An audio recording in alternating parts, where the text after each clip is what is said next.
Hello students, ADAS tutorial classes में आप सभी का बहुत बहुत स्वागत है।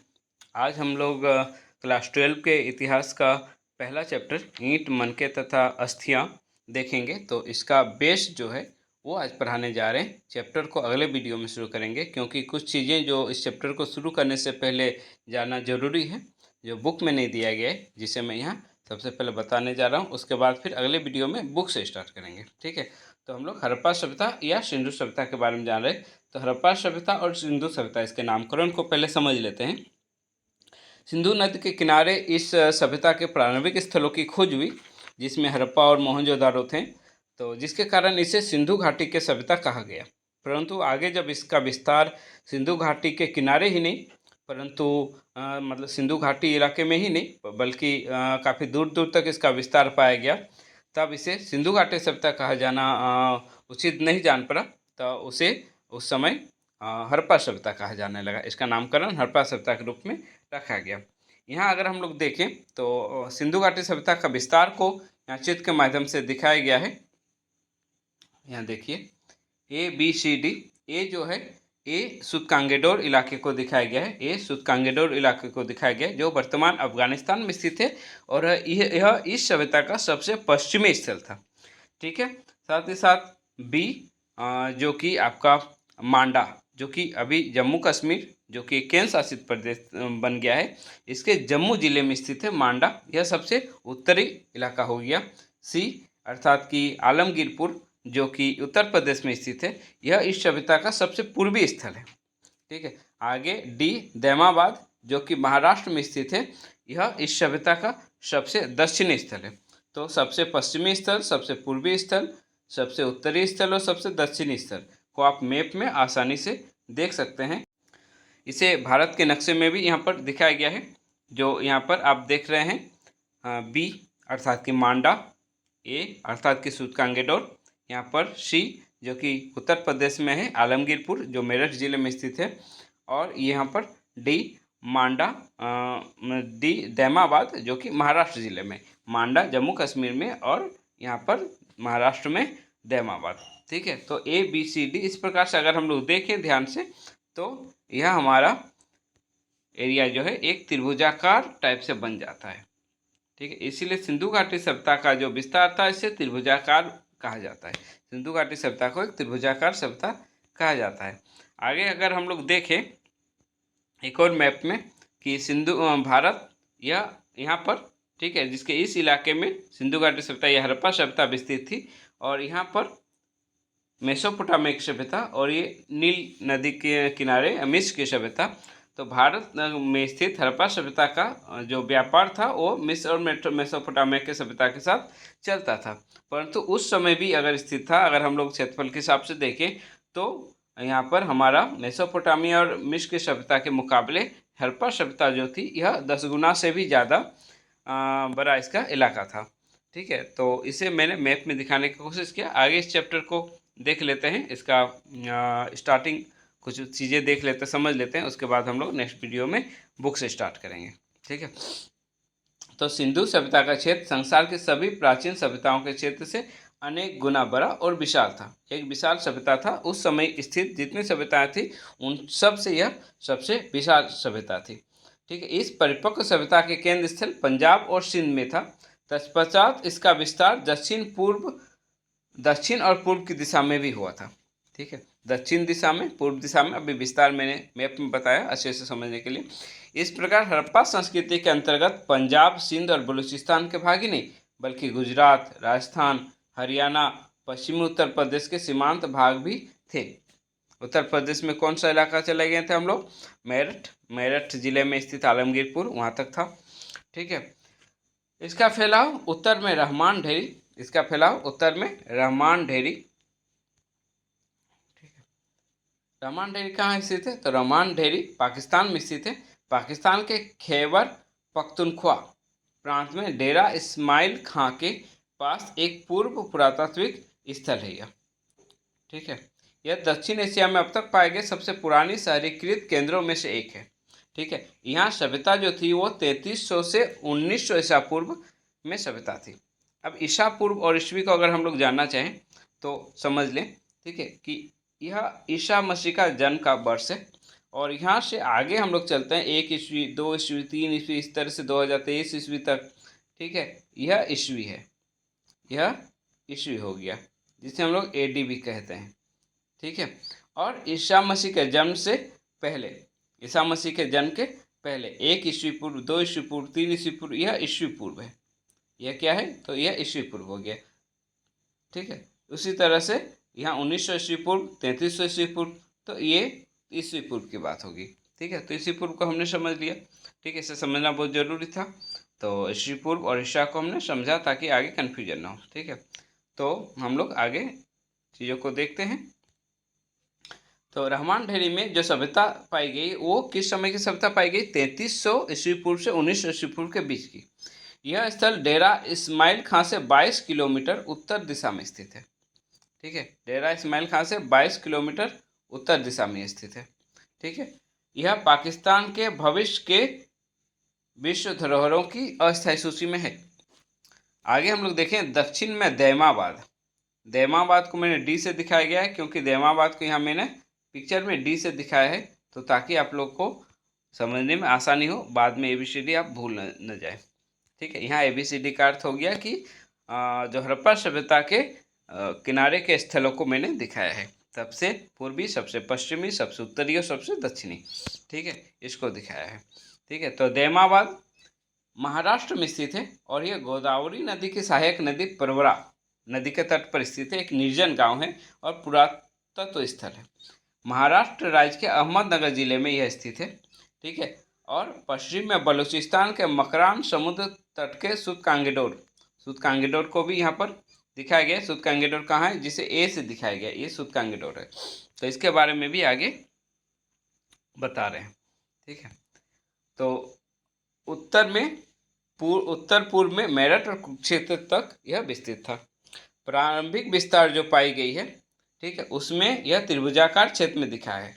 प्रारंभिक विस्तार में यह हड़प्पा सभ्यता त्रिभुजाकार क्षेत्र में दिखा है, जिसे मैंने मैप में अभी आप लोग को दिखाया। जम्मू के मांडा के बारे में कि मांडा एक गांव है और ये जम्मू और कश्मीर के भारतीय केंद्र शासित प्रदेश के एक पुरातात्विक स्थल है। इसकी खुदाई भारतीय पुरातत्व सर्वेक्षण द्वारा 1976-77 के दौरान JP जोशी द्वारा किया गया। मांडा पौर पंजाल रेंज की तलहटी में चिनाब नदी के किनारे, चिनाब नदी के दाहिने किनारे पर स्थित है। यह सिंधु घाटी सभ्यता का सबसे उत्तरी क्षेत्र माना जाता है। मांडा जम्मू कश्मीर के जम्मू जिले में है। ठीक है, आगे अगर देखें हम तो यह पश्चिम में अफगानिस्तान के सुतकांगेडोर क्षेत्र तक था। सुतकांगेडोर सबसे पश्चिमी इलाका था। ठीक है, हड़प्पा सभ्यता का सुतकांगेडोर पाकिस्तान के वर्तमान बलूचिस्तान प्रांत में ईरान सीमा पर स्थित सिंधु नदी का एक पुरातात्विक स्थल है। इसे सिंधु सभ्यता का सबसे पश्चिमी स्थल माना जाता है। सुतकांगेडोर को मैंने दिखाया कि सुतकांगेडोर यहाँ पर स्थित है, जो कि हड़प्पा सभ्यता का सबसे पश्चिमी स्थल है। ठीक है, तो सुतकांगेडोर की खोज 1875 में मेजर एडवर्ड मोकलर ने की थी। ठीक है, जिन्होंने इसे छोटे पैमाने पर उत्खनन किया था। यह स्थल कराची से 480 किलोमीटर पश्चिम तथा बलूचिस्तान मकरान समुद्र से 56 किलोमीटर उत्तर में दास्त नदी के दास्त नदी के पूर्वी किनारे पर बसा हुआ था।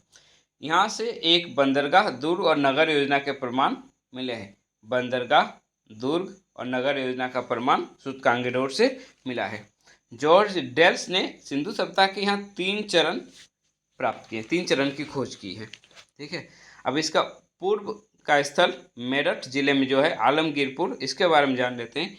तो आलमगीरपुर जो है उत्तर प्रदेश के मेरठ जिले में स्थित है। उत्तर प्रदेश के मेरठ जिले में स्थित है। यह सिंधु सभ्यता का एक पुरातात्विक स्थल रहा है और यह जमुना नदी के किनारे लगभग 3300 से 1300 ईसा पूर्व की सभ्यता यहाँ पाई गई है। 3300 से 1300 ईसा पूर्व की सभ्यता यहाँ पाई गई है, जो भारत के उत्तर प्रदेश के मेरठ जिले में स्थित है और यह जमुना नदी के किनारे स्थित है। जमुना नदी के किनारे स्थित है। ठीक है, कौन सा नगर किस नदी के किनारे है, यह भी जानना बहुत ज़रूरी है। तो इसके जो चारों तरफ के प्रमुख नगर के बारे में बताएं, तो सभी के बारे में मैंने बताया कि कौन सा नगर किस नदी के किनारे है। ठीक है, तो आगे देखते हैं। आलमगीरपुर इस सभ्यता का सबसे पूर्वी स्थल है। उत्तर प्रदेश के मेरठ जिले में जमुना नदी के किनारे स्थित था। ठीक है, इस सभ्यता का क्षेत्रफल 12,99,600 वर्ग किलोमीटर तक विस्तृत था। इस तरह वर्तमान पाकिस्तान से भी यह बड़ा था और प्राचीन मिस्र और मेसोपोटामिया की सभ्यता से भी कई गुना यह विशाल सभ्यता थी। ठीक है, दूसरी और तीसरी और दूसरी पूर्व ईसा पूर्व की बात करें, ईसा पूर्व तीसरी और दूसरी सहस्त्राब्दी में संसार भर में किसी भी सभ्यता का क्षेत्र हड़प्पा सभ्यता जैसा विशाल नहीं था। ठीक है, हड़प्पा सभ्यता को न केवल सभ्यता बल्कि एक संस्कृति भी कहा गया, क्योंकि काफ़ी बड़े एरिया में लोगों का रहन सहन का स्तर जो था वो एक समान था, इसीलिए इसे एक संस्कृति की भी संज्ञा दी गई है। अब तक भारतीय उपमहाद्वीप में इस संस्कृति के कुल 1000 स्तरों का पता चल चुका है। इनमें से कुछ आरंभिक अवस्था के, कुछ परिपक्व अवस्था के, तो कुछ उत्तर पूर्वी अवस्था के क्षेत्र हैं। यहाँ पर एक और चीज़ आया है कि हड़प्पा सभ्यता को जो है 3 भागों में बांटकर इसका अध्ययन किया गया है। आरंभिक अवस्था के, परिपक्व अवस्था के, जिसे विकसित अवस्था भी कह सकते हैं, और उत्तरवर्ती अर्थात कि बाद का क्षेत्र पाया गया। लेकिन आगे बता रहे कि ये जो सभ्यताएं पाई गई है ये क्रम में नहीं पाई गई है। ठीक है, क्रमभंग अवस्था में पाई गई है। ये तीनों सभ्यताएं आरंभिक, परिपक्व और उत्तरवर्ती, ये क्रमभंग अवस्था में पाई गई है। ठीक है, आगे समझेंगे इसको। परिपक्व अवस्था के कुछ नगरों के बारे में जान लें। ठीक है, परिपक्व अवस्था वाले कम जगह ही हैं। इनमें से आधे दर्जन को नगर की संज्ञा नहीं दे सकते हैं। ठीक है, इनमें से आधे दर्जन को नगर की संज्ञा नहीं दे सकते। ठीक है, इनमें से 2 प्रमुख नगर थे, एक पंजाब का हड़प्पा और दूसरा सिंध का मोहनजोदड़ो। ठीक है, ये दोनों ही सिंधु नदी के द्वारा एक दूसरे से जुड़े हुए थे और एक दूसरे से 483 किलोमीटर दूर थे। ठीक है, सिंधु नदी के द्वारा एक दूसरे से जुड़े हुए थे। ठीक है, तीसरा प्रमुख नगर जो मोहनजोदड़ो से 130 किलोमीटर दक्षिण में स्थित है। ठीक है, यह चन्हुद्रो था। चौथा प्रमुख नगर, ठीक है, गुजरात के खंबात की खाड़ी के ऊपर लोथल नामक नगर था। इसके अतिरिक्त राजस्थान के उत्तरी भाग में कालीबंगा, कालीबंगा का अर्थ होता है काले रंग की चूड़ियाँ, काले रंग की चूड़ियाँ। ठीक है, तो कालीबंगा और हरियाणा के हिसार जिले का बनावली, यह इस सभ्यता का प्रमुख नगर है। ठीक है, इन सभी स्थलों पर परिपक्व और उन्नत, इन सभी स्थलों पर परिपक्व तथा उन्नत हड़प्पा संस्कृति के दर्शन होते हैं। ठीक है, सूतकांगेडोर तथा सुरकोटदा के समुद्री नगरों में इस सभ्यता के परिपक्व अवस्था दिखाई देती है। सूतकांगेडोर और सुरकोटदा के समुद्री नगरों में भी हड़प्पा संस्कृति के परिपक्व अवस्था दिखाई देती है। इन दोनों की विशेषता यह है कि यहाँ नगर दुर्ग पाए गए हैं। ठीक है, नगर दुर्ग पाए गए हैं। आगे नगरों के बारे में हम लोग चैप्टर के दौरान विस्तार से जानेंगे। उत्तर हड़प्पा अवस्था गुजरात के काठियावाड़ प्रायद्वीप में रंगपुर और रोजरी स्थलों पर पाई गई है। उत्तर हड़प्पा अवस्था। सिंधु सभ्यता के प्रमुख नगर, सिंधु सभ्यता के प्रमुख नगर 3 देश में पाए गए हैं, अफगानिस्तान, भारत और पाकिस्तान। ठीक है, जिनको आगे हम लोग देख रहे हैं। अफगानिस्तान में सिंधु सभ्यता के प्रमुख शहर सोर्तुगोई और मुंदिगाक। ठीक है, तो सोर्तुगोई में नहर के प्रमाण मिले हैं, सोर्तुगोई में नहर के प्रमाण पाए गए हैं। भारत में सिंधु सभ्यता के प्रमुख नगर या प्रमुख शहर गुजरात में लोथल, सुरकोटडा, रंगपुर, रोजरी, मालवड, देसलपुर, धोलावीरा, प्रभास पाटन, ये गुजरात में स्थित सिंधु सभ्यता के प्रमुख शहर।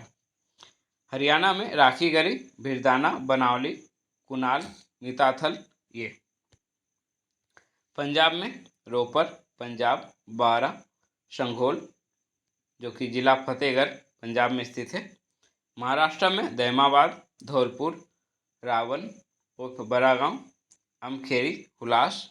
जम्मू कश्मीर में मांदा, राजस्थान में कालीबंगा, तरखनाला डेला डेरा, ठीक है,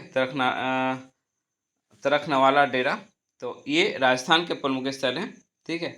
अब ये जो चीज़ें थी यहाँ तक जो मैंने बताया, यह आपके बुक में चैप्टर को शुरू करने से पहले कुछ चीज़ें जाननी जरूरी थी। इसका विस्तार वगैरह जानना बहुत ज़रूरी था, और कुछ प्रमुख नगरों के नाम जो कि बुक में इसके बाद से शुरू होता है, ठीक है। तो यह कुछ बेस मैंने दे दिया। अगला वीडियो जो आएगा वो बुक से चैप्टर को हम लोग देखेंगे। धन्यवाद। क्लास 12 के जितने भी स्टूडेंट हो या कॉम्पिटिटिव एग्जाम की तैयारी करने वाले हों, गेस्ट वन में इतिहास को पढ़ने वाले हों, सभी के लिए वीडियो समान रूप से लाभप्रद होगा। ऐसा नहीं कि सिर्फ क्लास 12 के लिए यूज़फुल होगा। तो जितने भी स्टूडेंट्स हैं उनके पास शेयर करें, अपने फ्रेंड को शेयर करें यह वीडियो, ताकि अधिक से अधिक लोग इससे लाभ ले सकें। और वीडियो देखने के साथ ही चैनल को सब्सक्राइब और वीडियो को लाइक करके जाइएगा, शेयर और कमेंट भी कीजिएगा। चलिए, थैंक यू, धन्यवाद।